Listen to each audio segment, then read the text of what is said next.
বিচারহীনতার সেই সংস্কৃতি যেন ফিরে না যায়। যতদিন দেশের মানুষ চাইবে আমরা ততদিন সংস্কার কার্যক্রমের মধ্যে থাকব। সরকারি স্যালারি কমাতে হবে, অ্যাজ সিম্পল অ্যাজ দ্যাট।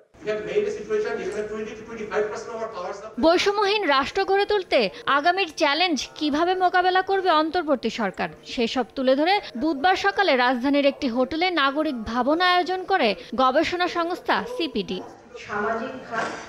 শুরুতে বৈষম্যহীন রাষ্ট্র গড়ে তুলতে প্রয়োজনে সরকারি চাকরিজীবীদের বেতন কমিয়ে দেওয়ার পক্ষে যুক্তি দেন বেসরকারি খাতের উদ্যোক্তারা। ইকোনমি অর সোসাইটি ডেভেলপ, সেই ব্যাপারটা আনতে হবে। পে কমিশনের রিভাইজ করে ইফ রিকোয়ার্ড আমি বলবো সরকারি স্যালারি কমাতে হবে, অ্যাজ সিম্পল অ্যাজ দ্যাট। অন্তর্বর্তী সরকার সবকিছু করতে পারবে না এমন বাস্তবতা তুলে ধরে অর্থ লুটপাটের বিচার করার পাশাপাশি প্রশাসনিক সংস্কারকে শক্তপোক্ত করতে রাজনৈতিক সমঝোতার দরকার বলে মনে করেন সুজন সম্পাদক বদিউল আলম মজুমদার।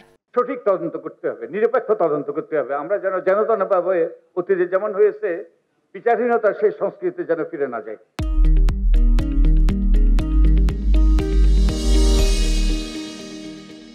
এ সময় দেশের গোয়েন্দা বিভাগ খুবই দুর্নীতিগ্রস্ত, রাষ্ট্রীয় গুম খুনের বিচারের দাবি জানিয়ে বৈষম্য বিরোধী আন্দোলনের সমন্বয়ক নুসরাত তাবাসসুম পরামর্শ দেন, আগে আইন শৃঙ্খলার পুনর্বিন্যাস ও পুনর্গঠন করে নজর দিতে হবে অর্থনৈতিক ভাবমূর্তি ফেরানোর দিকে। আমলাতান্ত্রিক জায়গা থেকে শুরু করে বিচার বিভাগ, শাসন বিভাগ, আইন বিভাগ, তাছাড়া অন্যান্য যতগুলো সেক্টর আছে বাংলাদেশ, সবগুলো ধীরে ধীরে দুর্নীতি দ্বারা কলুষিত হয়ে গিয়েছে।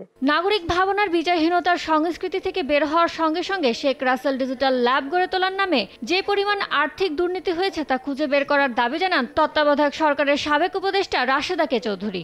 এটার একটা ব্যবস্থা নেওয়া দরকার। ইয়ানুর শিফাত, সময় সংবাদ, ঢাকা।